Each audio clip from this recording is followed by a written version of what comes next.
Hello दोस्तों, आपका स्वागत है हमारे चैनल में। आज का जो टॉपिक है उसका नाम है मोटिलिटी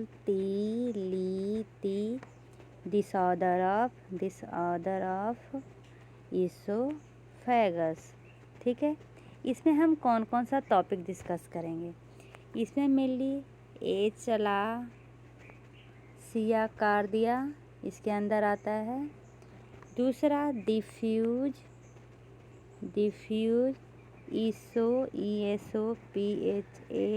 इसोफेगियल अस्पाज्म आता है। तीसरा इसके अंदर कौन सा टॉपिक आता है, तो नट क्रैकर्स इसोफेगस। चौथा हाइपरटेंसिव एलिएस। ठीक है, तो सबसे पहले कुछ जो मोस्ट कॉमन क्वेश्चन हमेशा पूछे जाते हैं उसके बारे में डिस्कस करेंगे। मोस्ट कॉमन ये जो चारों बताए हैं उसमें most common disorder motility disorder कौन सा है, तो एचलासिया कार्डिया। अगर कोई पूछेगा मोस्ट कॉमन हाइपोमोटिलिटी किस में है, तो वो भी होगा एचलासिया कार्डिया। ठीक है, लेकिन अगर पूछे most common hyper motility disorder कौन सा है, तब वो हो जाएगा क्या हो जाएगा, नट क्रैकर्स इसोफेगस। अगर पूछे कोई मोस्ट पेनफुल मोटिलिटी डिसऑर्डर, तो वो भी nutcracker oesophagus. Investigation of choice क्या होता है मोटिलिटी डिसऑर्डर का, तो होता है मैनोमेट्री। ठीक है, यहाँ तक समझने में कोई भी प्रॉब्लम नहीं है।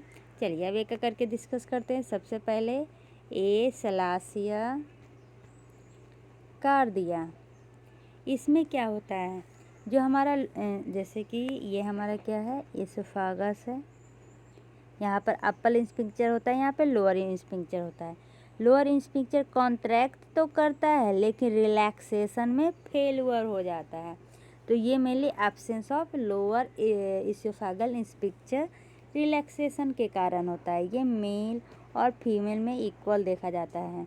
इसका पैथोफिजियोलॉजी की बात करें तो इसमें इसोफेगस में पता है सिर्फ ऑर्बैक लिख देती हूँ, और एवीआर बैक प्लेक्सस प्रेजेंट होता है। इसके दो न्यूरॉन्स होते हैं, एक स्टिमुलेटरी होता है और एक इनहिबिटरी होता है। स्टिमुलेटरी जो होता है वो कॉन्ट्रैक्शन करता है, इनहिबिटरी क्या करता है, तो वो रिलैक्सेशन करता है।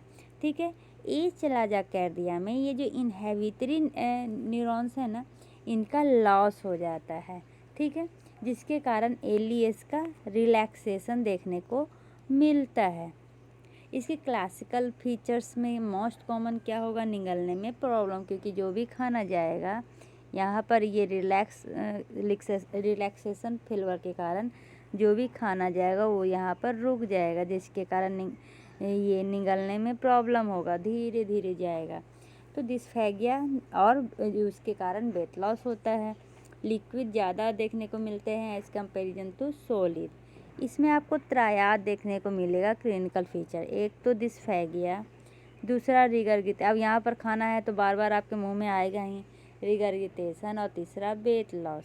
ठीक है, कॉम्प्लिकेशंस में क्या हो सकता है, तो खाना बार बार एस्पिरेट कर सकते हैं ड्यू टू रिगरगिटेशन, तो इंक्रीज रिस्क ऑफ एस्पिरेशन, जिसके कारण निमोनाइटिस के रिस्क ज़्यादा होंगे, जिसके कारण लंग एब्सेस के रिस्क ज़्यादा होंगे। मोस्ट कॉमन यही होता है लंग एब्सेस कॉम्प्लिकेशन, और जिसके कारण स्क्वामस सेल कार्सिनोमा बढ़ेगा। याद रखिएगा, जेंकल डाइवर्टिकुलम पढ़े थे, सॉरी ये बैरेट डिजीज पढ़े थे, उसके कारण क्या हो रहा था, एडिनो कार्सिनोमा हो रहा था, और ये एक सलाजा कार्डिया के कारण स्क्वामस सेल कार्सिनोमा हो रहा है। ठीक है, इसमें ट्रिपल ए सिंड्रोम आता है। कौन कौन, ये जो हमारा ए सलाजा कार्डिया है ये ट्रिपल ए सिंड्रोम के अंदर आता है, जिसको हम कहते हैं L groups disease. L groups disease में आपको देखने को क्या क्या मिलेगा,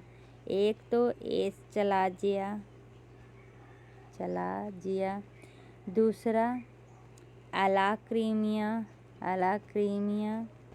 और तीसरा ACTH रेजिस्टेंट एड्रीनल इनसफिशिएंसी। तो 3A है ना, इसलिए इसको AAA सिंड्रोम भी कहते हैं। इन्वेस्टिगेशन ऑफ चॉइस तो ऊपर ही बता दिए, मैमोमेट्री होता है। तो फाइंडिंग पता कैसे चलता है, तो जैसे कि LES रिलेटेड है या इसोफेगियल बॉडी रिलेटेड है, ठीक है। इसमें क्या होता है, तो एब्सेंस होता है LES का रिलैक्सेशन, ठीक है, जिसके कारण क्या होगा, प्रेशर बढ़ जाएगा। और अगर इसोफेगल बॉडी रिलेटेड रहता तो पेरिस्टाल्टिस एब्सेंट होता। क्या एब्सेंट होता, पेरिस्टाल्टिस, जिसके कारण कॉन्ट्रैक्शन सही से नहीं होता और जिसके कारण इसोफेगल का प्रेशर बढ़ता, ठीक है। तो यहाँ पर LES का प्रेशर बढ़ रहा है, अगर LES रिलेटेड रहा तो, इसोफेगल रिलेटेड रहेगा तो ये इसोफेगल का प्रेशर बढ़ेगा। जब हम बेरियम सोलो करवाएंगे तो इसमें मेनली बर्द के पीक, जैसे कि यहाँ पर हमारा इसोफेगस है, ठीक है, यहाँ पर इस तरह से कॉन्ट्रैक्ट होकर रिलैक्सेशन नहीं होगा। जब इसका बेरियम, तो ऐसा लग रहा है ना कि जैसे कि चिड़िया का चोंच दिख रहा है, बेरियम सेलों में ये चमकने लगता है, ठीक है। या पेंसिल टेल अपीयरेंस होगा या रैट टेल अपीयरेंस होगा। अगर रैट टेल फीलिंग डिफेक्ट होता है तो वो इसोफेगल कार्सिनोमा का भी सिम्टम हो सकता है। अब दो टाइप का एक कलसिया होता है, एक तो प्राइमरी, दूसरा सेकेंडरी। प्राइमरी तो इसोफेगल खुद कॉज होगा, सेकेंडरी में सीधो एक कलसिया देखने को मिलता है जो या तो मैलिग्नेंसी या फिर चागस डिजीज के कारण होता है, ठीक है। मैनेजमेंट में हम क्या करेंगे, मैनेजमेंट में हम ड्रग लेंगे, कौन सा, calcium channel blocker, nitrate, Botox injection लेंगे, ठीक है। उसके बाद बोरी डायलेशन कराएंगे या बैलून डायलेशन करवाएंगे। अब ये क्या होता है, जैसे कि हमारा इसोफेगस है, ठीक है, जैसे कि हमारा इसोफेगस है, यहाँ पर रिलैक्स नहीं हो पा रहा है, तो यहाँ पर हम एक बैलून फिक्स कर देंगे इस तरह से, जिसके कारण इसका साइज बड़ा हो जाएगा, ठीक है। ये इंसर्ट किया जाता है बॉगी या रप्चर ऑफ सर्कुलर मसल करके, ठीक है, ये सब सर्जरी में किया जाता है। ट्रीटमेंट ऑफ चॉइस क्या होगा, लैप्रोस्कोपिक हेलर कार्डियोमायोटोमी, ठीक है।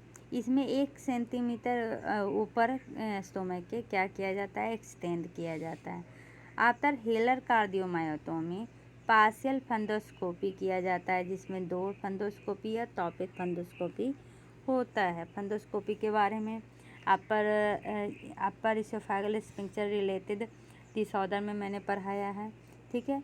इसमें पोयम किया जाता है पर ओरल इंडोस्कोपिक मायोटोमी, ये न्यू ट्रीटमेंट है एचलाजा कार्डिया का।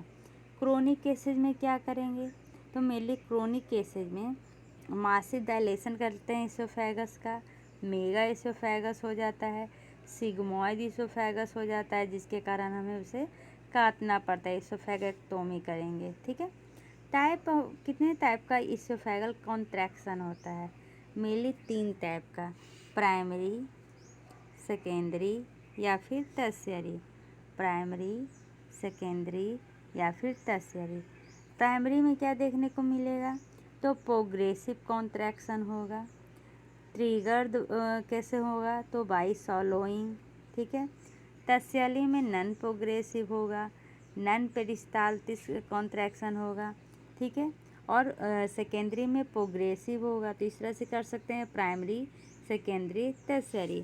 प्राइमरी में मेनली प्रोग्रेसिव कॉन्ट्रैक्शन होता है, सेकेंडरी में भी प्रोग्रेसिव होता है, टर्शियरी में नॉन प्रोग्रेसिव होता है। प्राइमरी में ट्रिगर होता है वॉलेंट्री सॉलोइंग के द्वारा, सेकेंडरी में इरिटेशन या डिस्टेंशन के कारण जो फुटबॉलर्स के कारण होता है, और टर्शियरी में नॉन पेरिस्टाल्टिक स्पास्मोडिक कॉन्ट्रैक्शन देखने को मिलता है, ठीक है। ब्लड सप्लाई की बात करें तो ब्लड सप्लाई में मेनली इसका अपना कोई ब्लड सप्लाई नहीं होता है।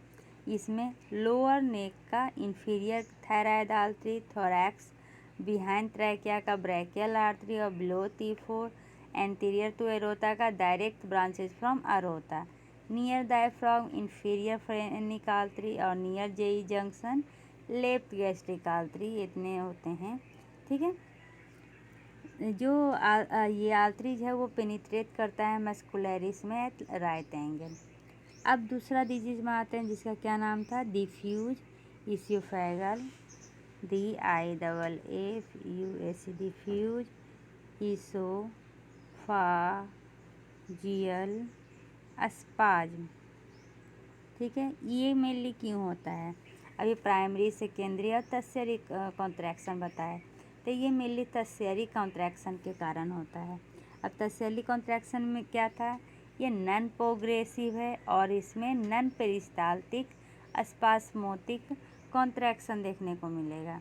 ठीक है, तो इसमें और क्या क्या है, तो ये टर्शियरी कॉन्ट्रैक्शन या स्पास्मोदिक कॉन्ट्रैक्शन के कारण स्पाज्म हो जाता है, जिसके कारण इसोफेगल ब्लड सप्लाई जो होता है वो कट ऑफ हो जाता है, जिसके कारण इस्कीमिया देखने को मिलता है, जिसके कारण लेफ्ट साइडेड चेस्ट पेन या पेन होता है lower part of the neck, जिसको हम मिस्टेकली कह देते हैं कि कहीं एंजाइना तो नहीं हुआ है। क्लिनिकल फीचर्स में चेस्ट पेन, डिस्फेगिया देखने को मिलता है। ठीक है, इन्वेस्टिगेशन ऑफ चॉइस मोटिलिटी का कौन सा था, तो मैनोमीटर। उसके बाद डायग्नोसिस क्राइटेरिया, तो इसमें एम्पलीट्यूड ऑफ कॉन्ट्रैक्शन कितना होगा, तो greater then 120 mmHg। Duration of contraction कितना होगा, तो greater then 2.5 second. Barium solo करवाएंगे तो कैसा दिखेगा इसमें, तो कॉर्क स्क्रू अपीयरेंस दिखेगा। ये कैसा होता है, जैसे कि इस तरह होगा और इस तरह से 13 मेरा इस तरह का अपीयरेंस दिखेगा। ठीक है, या सीडो द वर्टिकुलर अपीयरेंस या रोजी बीद अपीयरेंस जैसा दिखेगा। ट्रीटमेंट में हम एंटी स्पास्मोदिक देते हैं, जैसे कि कैल्शियम चैनल ब्लॉकर, नाइट्रेट। अगर इम्प्रूवमेंट नहीं हुआ तो इसोफेगोमायोटोमी करेंगे। ठीक है, तीसरा था क्या था, नट क्रैकर्स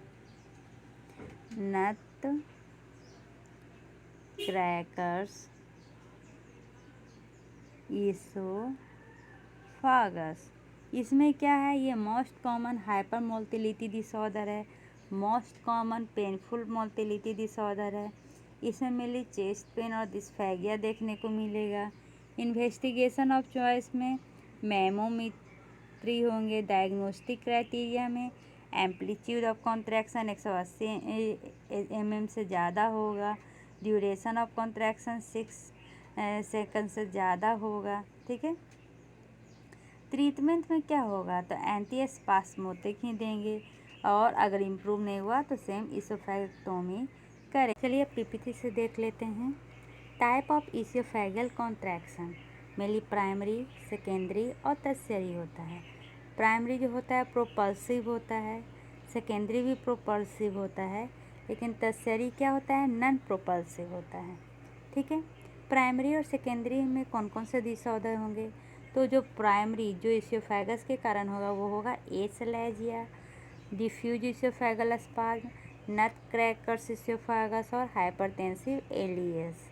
और जो सेकेंडरी होगा जिसके कारण हमारा इसोफेगस की मोटिलिटी में डिसऑर्डर होगा, जैसे कि गर्द। एग्जांपल बताती हूँ, ये हमारा इसोफेगस है, ये हमारा स्टोमक है। गर्द स्टोमक में होता है, इसके कारण क्या होता है, बार बार गैस्ट्रिक एसिड इसोफेगस में चला जाता है, जिसके कारण हमारा इसोफेगस डैमेज होता है और जिसके कारण मोटिलिटी डिसऑर्डर होता है। तो इसीलिए सेकेंडरी है गर्द, स्क्लेरोडर्मा, सागज डिजीज और पोस्ट ऑपरेटिव। ठीक है, प्राइमरी जो होता है उसमें दो तरह का होता है, या तो हाइपोमोटिलिटी हो या हाइपरमोटिलिटी हो। हाइपोमोटिलिटी में एज चलाजा होता है, जो ऑलरेडी बता चुके हैं, ये मोस्ट कॉमन है। और हाइपरमोटिलिटी में diffuse oesophageal spasm, nutcracker oesophagus और हाइपरटेंसिव एलिएच है। ठीक है, ये है investigation of choice manometry. Diffuse oesophageal spasm, इसमें देखिए कैसा दिख रहा है, जैसे स्क्रू ड्राइवर होता है ना, उस तरह दिख रहा है, कॉक स्क्रू इसोफेगस की तरह दिख रहा है। इसमें पेरिस्टाल्टिस ग्रेटर देन 30% होगा, टर्शियरी कॉन्ट्रैक्शन। इसमें मैमोमेट्री में ओकेजनली हाइपोटेंसिव और इनकम्प्लीट रिलैक्सेशन दिखेगा। नट क्रैकर्स में बेरियम सोलो नॉर्मल होता है, ये मेन डिफरेंस होता है। जो मैंने पढ़ाया था डिफ्यूज इसोफेगल स्पाज्म और नट क्रैकर्स स्पाज्म, तो उसमें हमने ये डिफरेंस नहीं पढ़ा था, इसलिए थोड़ा मेरे को कन्फ्यूजन हो रहा था। इसलिए सोचे कि चलो कोई अदर बुक देखते हैं जिसके कारण होते। ये मैंने गूगल से लिया है। वेरियम सोलो में कॉर्कस्क्रू इसोफेगस है, लेकिन नट क्रैकर्स में नॉर्मल है। इसमें हाइपर पेरिस्टाल्सिस देखने को मिलता है डिजिटल इसोफेगस में, ठीक है। उसके बाद एलईएच में ये यूजुअली नॉर्मल होता है लेकिन हाइपोटेंसिव होता है। इसमें क्या था, इनकम्प्लीट रिलैक्सेशन था, ठीक है। अब ये हाइपोटेंसिव में क्या होता है, नॉर्मल, पेरिस्टाल्टिस भी नॉर्मल, और एलईएच का सिर्फ प्रेशर बढ़ जाता है कितना, तो greater than 45 mmHg। Presbyesophagus क्या होता है, ये एबनॉर्मल इसोफेगल मोटिलिटी है जो एल्डर पीपल में देखा जाता है। इसमें है ना, मोटिलिटी डिसऑर्डर से अलग सिम्टम मिलते हैं, जैसे कि ये diffuse oesophageal spasm, dilated oesophageal with poor peristalsis, और ये रिलेटेड होता है एल्डर पीपल से, तब इसको कहते हैं प्रेस वाई इसोफेगस। तो चलिए यहाँ पर ये लिखा हुआ है, ठीक है। सबसे पहले एच लाजा कार्डिया, इसमें क्या क्या क्लिनिकल प्रेजेंटेशन है, तो इसमें मिले आपको डिस्फेगिया और रिगर्गिटेशन देखने को मिलेगा। डिस्फेगिया निगलने में प्रॉब्लम, रिगर्गिटेशन बार बार खाना मुंह में आ रहा है।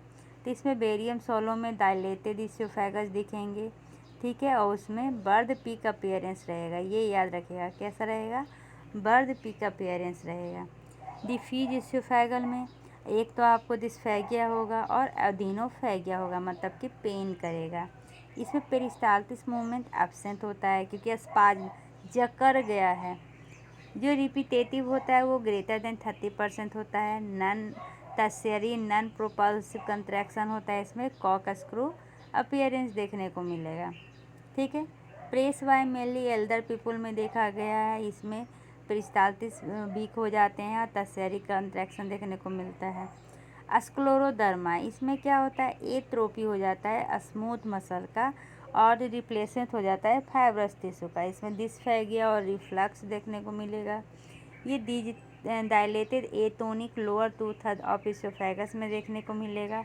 नॉर्मल मोटिलिटी रहता है अपर 1/3 में, और पैथुलस लोअर इसोफेगल स्पिंक्चर में, उसमें गर्द दिखाई देगा।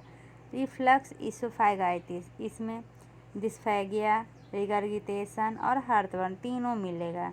इसमें बेरियम सोलो में mainly granular mucosal pattern, shallow ulcer, oesophagitis pseudopolyps, transverse fix mucosal fold, puckering and sacculation, feline oesophagus, peptic stricture और बालेट इसोफेगस देखने को मिलता है।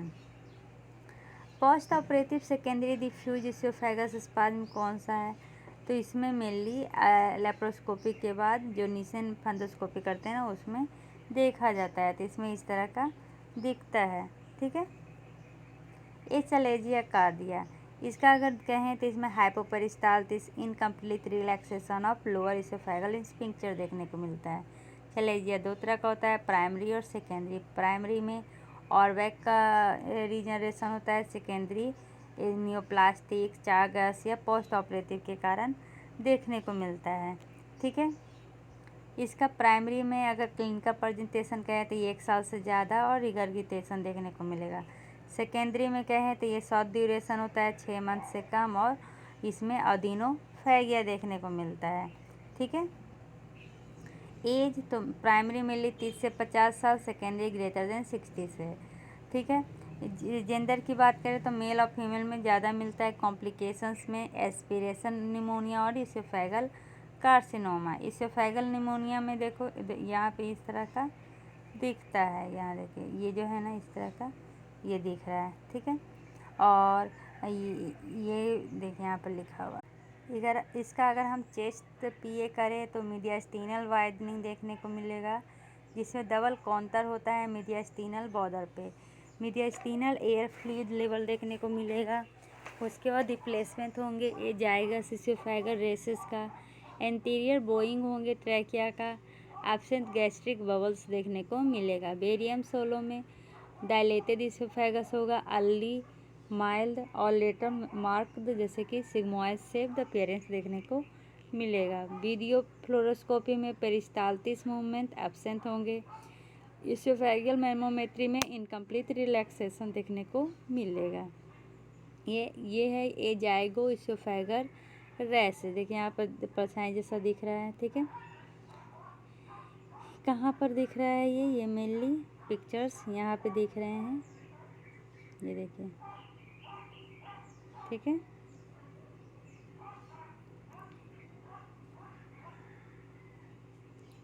सेकेंडरी में क्या होगा, इसोफेगल कार्सिनोमा या निसेन फंडोस्कोपी के कारण होगा। इसका डिफरेंशियल डायग्नोसिस एक तो सेकेंडरी एक्लेसिया है, स्क्लेरोडर्मा है या रिफ्लक्स इसोफेगाइटिस है। अब चलिए प्राइमरी और सेकेंडरी में डिफरेंस कर लेते हैं। प्राइमरी में मार्क डायलेशन देखने को मिलेगा और ये greater than 4 centimetre. Short cell narrow segment होंगे, less than 3.5 centimetre. Secondary achalasia जिसको सीरो एक्लेसिया कहते हैं, उसमें माइल्डली डायलेटेड इसोफेगस होंगे, लॉन्ग नैरो सेगमेंट देखने को मिलेगा और इसेंट्रिक नैरो या एसिमेट्रिक या सोल या म्यूकोजल नोडुलिटी देखने को मिलेगा, ठीक है। ये देखिए ये क्या, यही है हमारा बर्थ के पीक का अपीयरेंस, ठीक है। अब देखते हैं कि एचेलेजिया और स्क्लेरोडर्मा में क्या डिफरेंस है। एचेलेजिया में ए पेरिस्टाल्टिक डायलेटेड इसोफेगस होता है। इसमें नैरो दिखेगा इसोफेगल और गैस्ट्रिक जंक्शन। देखिए ये है हमारा इसोफेगस और ये गैस्ट्रिक नैरो दिख रहा है ना। लेकिन इसमें क्या होगा, पेट्यूरस इसोफेगल और गैस्ट्रिक जंक्शन दिखेंगे। पेट्यूरस मतलब होता है वाइड ओपन दिखेगा, ठीक है। अब एक्लेसिया और रिफ्लक्स इसोफेगाइटिस में क्या डिफरेंस है। दोनों में स्मूथ टेपरिंग होता है डिजिटल इसोफेगल सेगमेंट पे, बट एक्लेसिया में ए पेरिस्टाल्टिस होता है और इसोफेगाइटिस में हियाटर हर्निया देखने को मिलेगा। एक्लेसिया में ग्रॉस डायलेशन देखने को मिलता है इसोफेगस का और रिफ्लक्स इसोफेगाइटिस में मेनली इसमें रियली एसोसिएशन होता है ग्रॉस डायलेशन का। अब अगले वीडियो में हम डिस्फेगिया पढ़ाएंगे। डिस्फेगिया मेनली 2 तरह का होता है, एक तो ओरोफेरिंजियल डिस्फेगिया, एक इसोफेरिंजियल डिस्फेगिया। और जो इसोफेरिंजियल डिस्फेगिया है इसमें या तो आपको सॉलिड लेने में सिर्फ प्रॉब्लम हो रहा है या सॉलिड और लिक्विड दोनों लेने में प्रॉब्लम हो रहा है। अगर सिर्फ सॉलिड लेने में प्रॉब्लम होगा तब क्या है, मैकेनिकल ऑब्स्ट्रक्शन है। अब ये भी 2 तरह का होता है, इंटरमिटेंट और प्रोग्रेसिव। इंटरमिटेंट मतलब लॉन्ग स्टैंडिंग है, प्रोग्रेसिव मतलब बढ़ रहा है। अगर इंटरमिटेंट है तो ये लोअर इसोफेगल लिंग प्रॉब्लम है। अगर प्रोग्रेसिव है तो या तो रिफ्लक्स हो रहा होगा या ओल्डर देन 50+ है। अगर रिफ्लक्स है तो पेप्टिक स्ट्रक्चर होगा और ओल्डर देन 50 है तो कार्सिनोमा होगा। सॉलिड और लिक्विड दोनों लेने में प्रॉब्लम हो रहा है तो मोटिलिटी डिसऑर्डर होगा। हम क्या कहेंगे, इंटरमिटेंट चेस्ट पेन करने कहेंगे, उसमें क्या आएगा तो डिफ्यूज इसोफेगल अस्पाज्म आएगा। और अगर प्रोग्रेसिव रहा तो 2 होगा, या तो फिर रेनॉल्ड फिनोमिना प्लस ये क्रोनिक हार्ट पेन देखने को मिलेगा जो सिस्टमेटिक स्क्लेरोसिस में होता है। अगर प्रोग्रेस और दूसरा कफ के साथ रिगर्गिटेशन देखने को मिलेगा जो एक्लेसिया में रहता है, ठीक है। अब कुछ क्वेश्चन, ये डिफ्यूज इसोफेगल स्पाज्म नट क्रैकर्स में क्या डिफरेंस है। तो क्या होता है ना, नट क्रैकर्स में मेनली ये जो रिगर्गिटेशन ऑफ फूड होता है वो देखने को नहीं मिलता, लेकिन डिफ्यूज वाला में मिलता है। नट क्रैकर्स में फीलिंग कैसी होती है, जो चेस्ट पेन है वो एक्सपीरियंस होगा मोस्ट पेशेंट में। चेस्ट पेन सेम रहेगा जो प्रोड्यूस होता है हार्ट अटैक में। इसमें लगेगा कि कुछ फूड है ना वो स्ट्रक हो गया है under the breast bone, heart bone में फीलिंग हो गई। डिफ्यूज इसोफेगल स्पाज्म क्या होता है, इसमें डिजिटल इसोफेगल स्पाज्म देखने को मिलता है। अनकोऑर्डिनेटेड कॉन्ट्रैक्शन रहेगा, इसमें रिगर्गिटेशन होंगे, ठीक है। नेट क्रैकर्स को नेट क्रैकर्स क्यों कहते हैं, क्योंकि इसमें पेरिस्टाल्टिस मूवमेंट ड्यूरिंग पेरिस्टाल्टिस प्रेशर बढ़ जाता है, 180 से ज़्यादा हो जाता है, ठीक है। उसके बाद डिफ्यूज इसोफेगल स्पाज्म का क्या कॉज है, इसका कॉज अननोन है, लेकिन बहुत सारे बोलते हैं कि ये जो नर्व है जो एक्टिविटी करता है सॉलोइंग एक्शन का, उसमें डिस्ट्रप्शन के कारण होता है। जैक हैमर इसोफेगस क्या है? ये एक स्पेसिफिक डिसऑर्डर है जिसमें मस्कुलर एक्शन होता है इसोफेगस का, जिसको एक्शन डिसमोटिलिटी कहते हैं। मतलब कि जो मस्कुलर एक्शन होता है इसोफेगस का, उसमें डिसऑर्डर आ जाता है। ये mainly high amplitude abnormal contraction है और इसमें कॉन्ट्रैक्शन में मच हायर फोर्स लगता है देन नॉर्मल। इसमें डिसकोऑर्डिनेटेड कंपेयर रहता है एज कंपेरिजन टू नॉर्मल। इसी के साथ ही हमारा ये मोटिलिटी डिसऑर्डर समाप्त होता है। आशा है आपको वीडियो समझ में आया होगा। वीडियो समझ में आए तो लाइक और सब्सक्राइब करना ना भूलें। धन्यवाद।